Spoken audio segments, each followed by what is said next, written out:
Salut tout le monde, c'est G, bienvenue dans cette nouvelle vidéo. Aujourd'hui, présentation du et montage du fascicule 10 Altaïa. Donc, petit tour rapidos. Donc là, c'est l'épisode 5 de la saison 1. Ce fascicule est consacré donc les cascadeurs, des anecdotes. Alors, il y en a beaucoup qui me disent « Ah, tu passes trop vite sur les fascicules ». Oui, je passe relativement vite dessus. Mais voilà, si ça vous intéresse, n'hésitez pas à aller voir le lien en description. Et moi, ce qui m'intéresse le plus, c'est la partie montage. Voilà, et on va pas non plus spoil tout le fascicule. Donc là, il y a des extraits de cet épisode montrant un petit peu comment les cascadeurs fonctionnent et rampent. Voilà.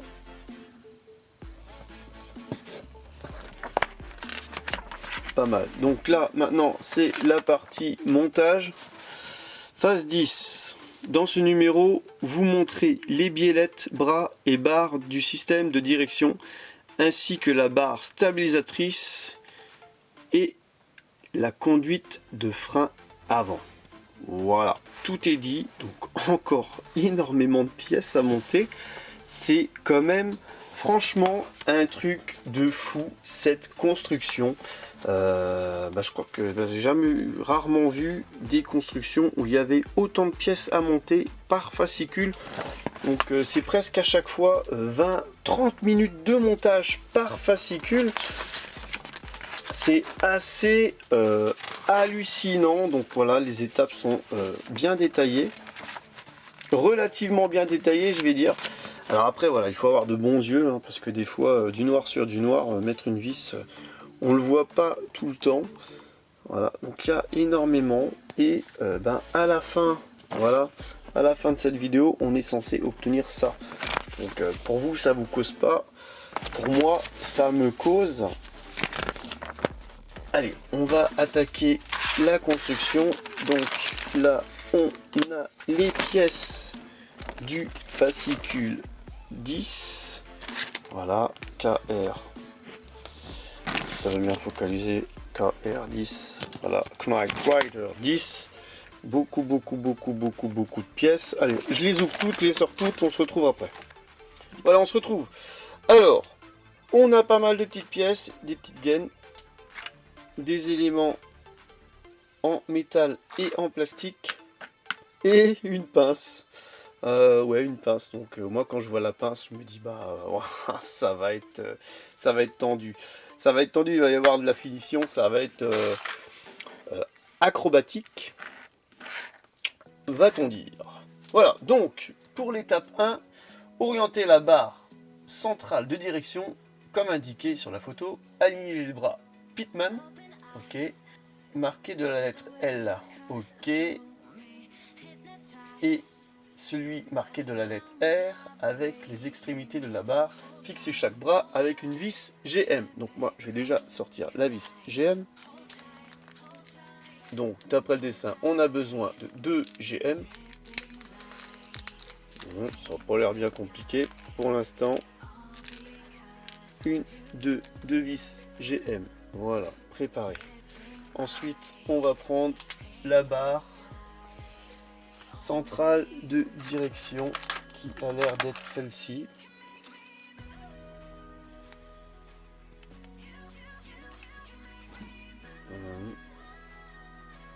C'est, d'après le poids, je dirais en métal.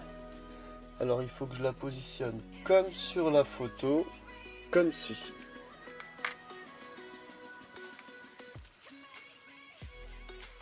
Sur la photo, ouais, ça a l'air d'être comme ceci, donc une espèce de vague vers le haut. Voilà, et ensuite on a besoin des bras, alors, ils appellent ça Pitman. Ok, c'est 2 pièces en métal. Donc, on va aller repérer le côté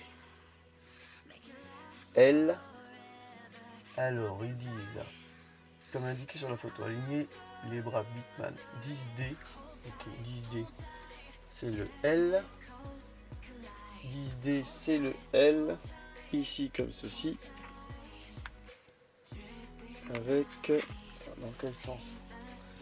Dans quel sens? Comme ceci. Voilà. Ok, alors faut bien regarder.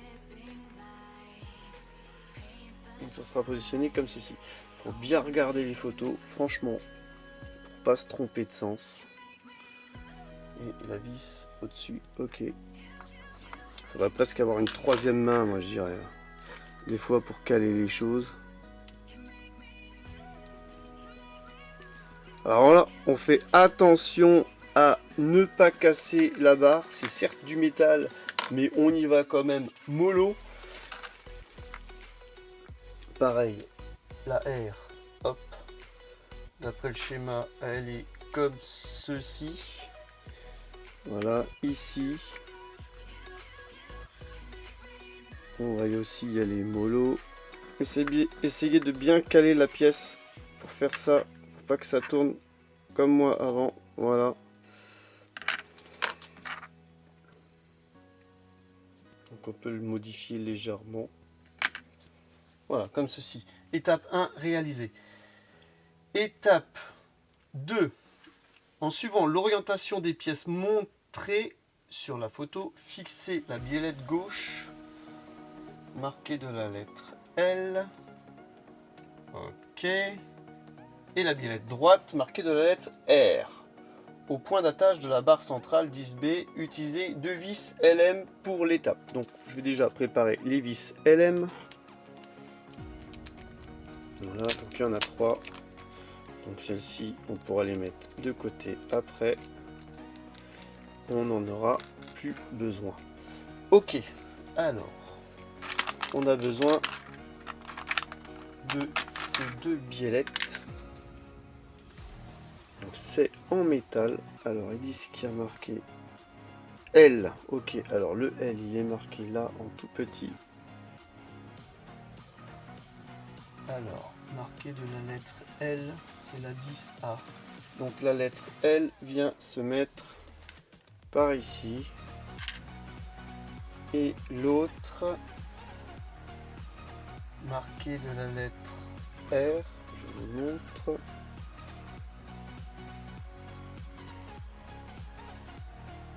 Voilà, là on voit bien le R qui vient se mettre par ici. Comme ceci. Alors dans quel sens? Je ne sais pas. C'est pas comme ceci, c'est plutôt comme ceci. Voilà, alors on a une extrémité plus haute d'un côté que de l'autre. Alors le plus grand va vers le bas, d'après le dessin. Voilà, et là c'est bien positionné. Tout simplement, voilà, d'après le dessin, je vais vous le montrer. Bon. Le plus grand a l'air d'être vers le bas, le petit chapeau pointu vers le haut. Voilà, donc on vient mettre les vis LM là, à travers les trous ici et là. Voilà, donc on obtient ça. Donc c'est quand même plus facile de le visser en off que devant la caméra. Ensuite, on a besoin, l'étape 3, on a besoin de récupérer l'élément. Notre élément de voiture, la direction, celui-ci là qui prend énormément de place. Voilà, on vient positionner ça d'après la photo dans le sens là, la roue avant par là. Je suis désolé, on n'arrive pas à tout voir. Et on vient positionner, alors là il a l'air d'y avoir une grosse étape. Ça a l'air bien complexe. Tout ceci. Alors la biellette de direction, comme ça. Là. Ok. Jusqu'ici. Tout va bien ici. De l'autre côté, on vient mettre ça dans le même support. Comme ceci.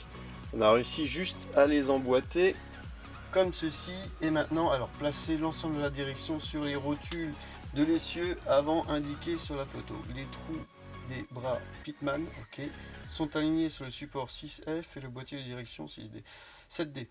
Respectivement, les extrémités des billettes gauche et droite, ok, d'accord, sont alignées sur les rotules 3H et 9H. Ok. Donc là, ils disent pas, mais d'après le dessin, il nous faut une vis DM et une vis GM. Je vous l'invente pas, hein, c'est pas marqué. Il nous faut une vis DM et une vis GM. Donc la DM. Ça c'était sûr, hein, de toute façon. On peut pas laisser quelque chose de posé comme ça sans le visser. Donc la DM qui vient se positionner ici. Voilà, on va le faire.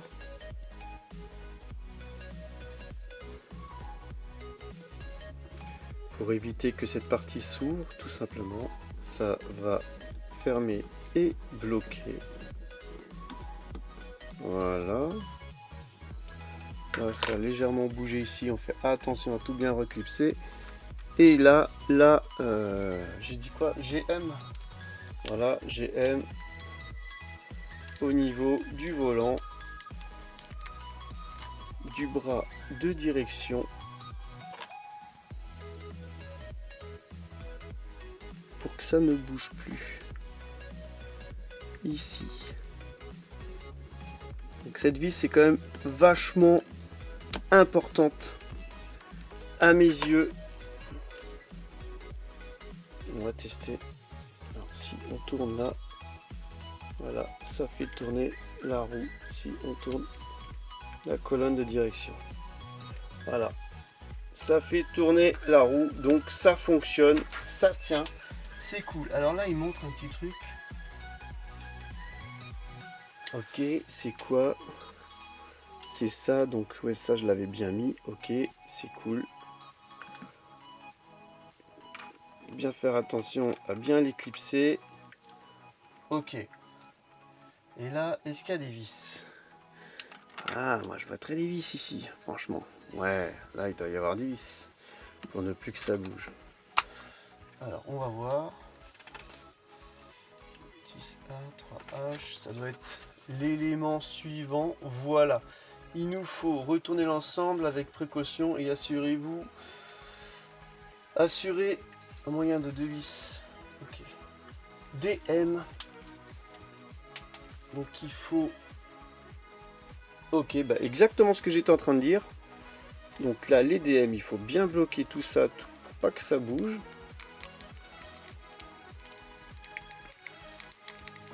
Alors c'est bien, c'est rigolo. Là j'ai tout retourné, j'ai regardé le schéma et j'ai perdu de vue ce que je devais faire. Ah oui, ici.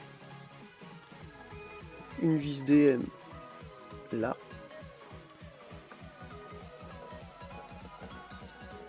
Donc là, c'est facile.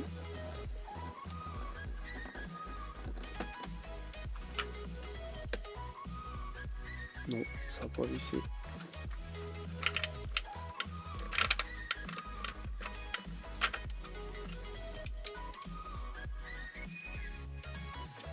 Ah, visser un petit peu de travers. Alors on va refaire. J'aime bien quand c'est bien fait. Bon, il y a un petit jeu. On va voir s'il y a le petit jeu de l'autre côté. Et de l'autre côté. Ici, à l'intérieur.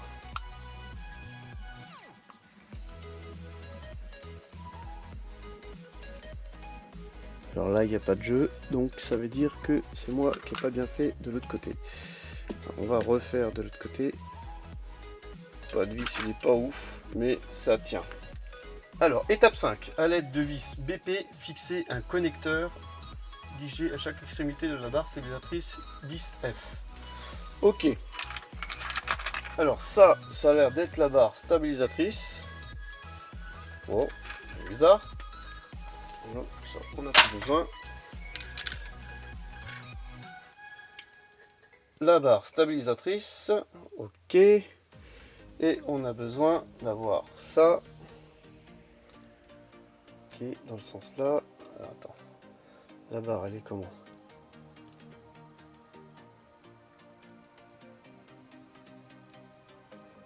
comme ceci, à l'intérieur, et la vis BP au-dessus, BP. Ok, donc il nous faut 2 BP. Alors je me demande toujours à quoi elle sert la pince là. Pour l'instant on avance. Donc là c'est une pièce en plastique.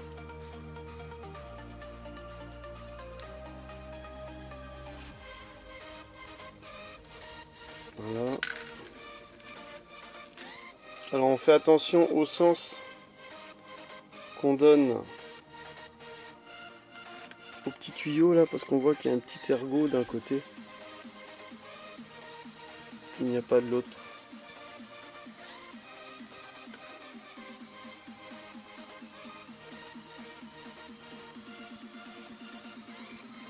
L'ergot doit venir se clipser quelque part.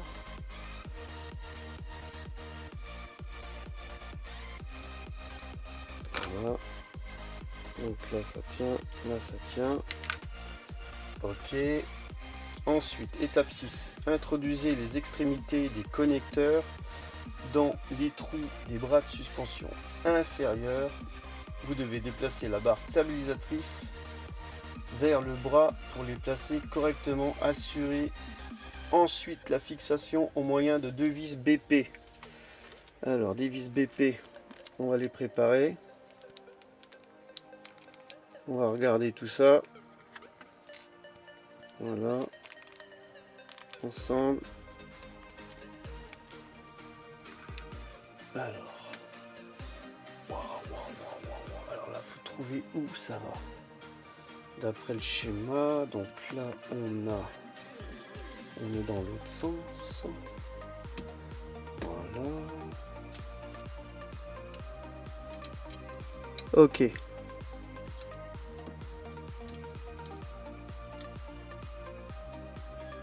Ok. Alors, ça vient se positionner ici comme ceci. Là, il y a un petit trou. Et là, il y a un deuxième petit trou. Et d'après ce qu'on voit... Alors, je vais aller vérifier tout ça. Est-ce qu'il y a un ergot dans le petit trou? Il n'y a pas d'ergot. Ok. Alors, je me demandais à quoi il servait cet ergot, mais il sert à rien du tout en fait. Ok, donc là, la barre stabilisatrice et on vient placer les 2 vis pour fixer tout ça. Donc là, rien de bien compliqué, j'ai l'impression. À cette étape.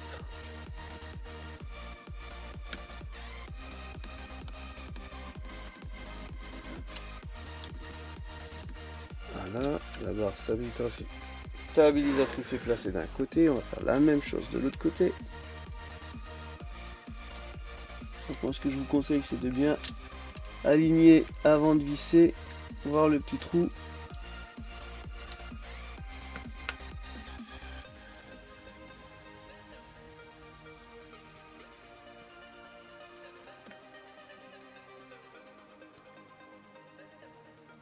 Voilà, comme ceci. Et ben on aura passé du temps là-dessus, sur cet essieu là. Voilà la barre stabilisatrice qui est mise, donc ça bouge un petit peu, alors je pense que ça va être calé peut-être avec le temps, je sais pas, on verra. Alors la barre stabilisatrice est placée, ok. Alors placer les fixations de la barre stabilisatrice avant. Ok, bah, je pense que c'est ça, hein. Ça va nous aider à la caler ici, tout simplement. Ces petites pièces là qu'on va venir positionner ici et serrer pour que la barre stabilisatrice ne bouge plus. Donc on a besoin de 4 vis GM.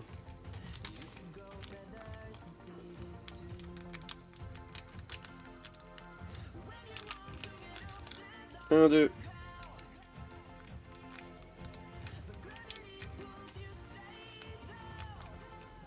3, 4. Voilà. Et on va placer ça tout simplement. Ça n'a pas l'air compliqué. À condition de ne pas le faire sauter.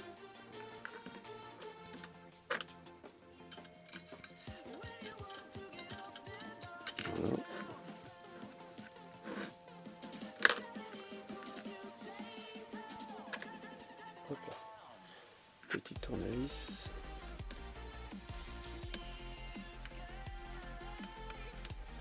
Donc beaucoup de montage. Hein.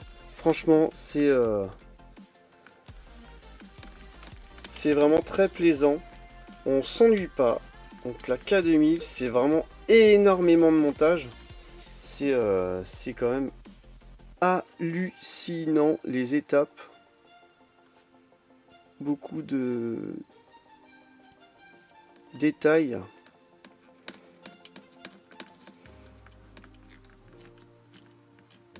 Par rapport à d'autres constructions que j'ai fait. Voilà. Hop. Là. On va visser aussi de l'autre côté la barre stabilisatrice. Donc n'hésitez pas à aller voir le lien en description si ça vous intéresse ce montage. Voilà. N'hésitez pas non plus à lâcher le pouce bleu si vous appréciez. À partager. On arrive. On y arrive. Là, la barre stabilisatrice est fixée. Ça ne bouge plus. C'est bien, ça apprend un petit peu en même temps la mécanique.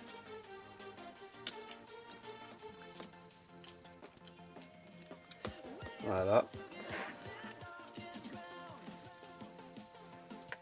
Elle est fixée. Maintenant, étape 8. Insérer une extrémité de la conduite de frein centrale, la plus longue des 3 conduites de cette livraison, dans le premier orifice du répartiteur de freinage. Ok. Alors ça, c'est le répartiteur de freinage. C'est comme ça. Donc la plus longue vient se mettre ici, d'après la photo. Donc laquelle est la plus longue? Je dirais celle-ci. Voilà. Donc la plus longue vient se mettre comme ceci. Voilà. Base ronde orientée vers le bas, ils disent, de la pièce bien sûr. Et les deux autres, on vient les insérer comme ceci.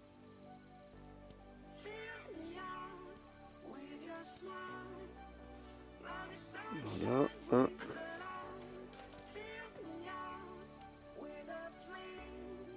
Et voilà.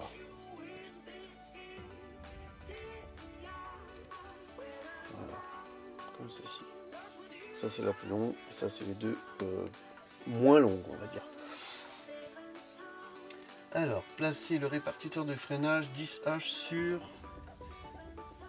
le plus petit ergot de la traverse avant, 6A. Ok, alors, déjà on va mettre dans le bon sens.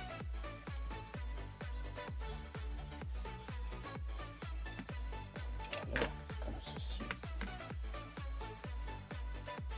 Alors, 10J étant le plus long. Ok, c'est celui-là. Il va vers l'avant. Ok. Le petit ergot. Voilà, ça doit se mettre ici. D'après ce que j'ai compris. Et là, on va venir visser avec une GM. Une vis GM. La dernière vis GM, entre guillemets, de cette construction. Et je pense qu'on aura besoin des pinces pour aller fixer. Faites bien attention à mettre le plus long vers devant.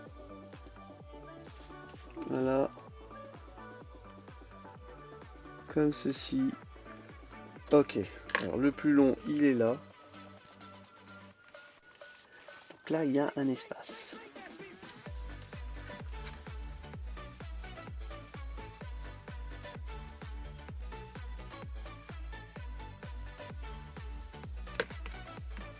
Ok. Et je la récupère de l'autre côté. Ça.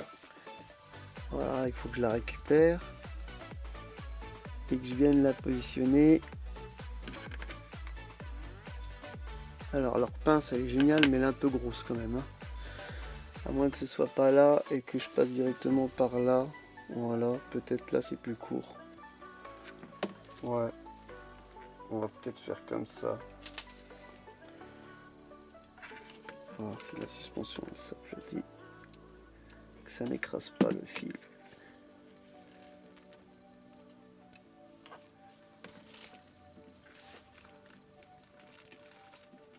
Ouais, alors là c'est galère.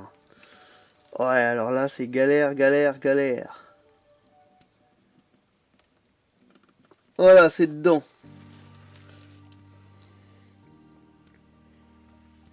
Alors moi je l'ai passé par là. Alors je sais pas par eux par où ils le passent. Je suis passé par le plus simple. Par le plus simple. Par là. Voilà.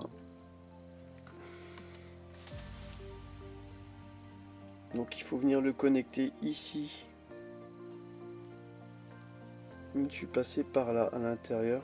Donc eux ils disaient qu'il fallait le passer par là, mais franchement pour le récupérer de l'autre côté c'était galère. Donc j'ai trouvé un autre espace qui à mon avis n'embêtera pas. Mais tu sais quoi, je pense que d'après le dessin que je vois, je suis passé quand même dans le bon espace.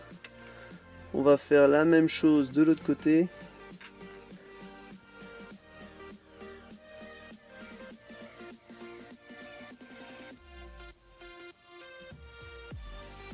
Voilà. Comme ceci, on va essayer de les passer de l'autre côté. Voilà. Comme ça. Et ben, à l'issue de l'étape 10, fascicule 10, vous devriez obtenir ça. Voilà, donc j'espère que ce montage vous aura plu. N'hésitez pas à lâcher le pouce bleu, à vous abonner à la chaîne si ce n'est pas déjà le cas. Et je vous donne rendez-vous pour une prochaine vidéo et le montage bien sûr du fascicule 11. Allez, bye bye!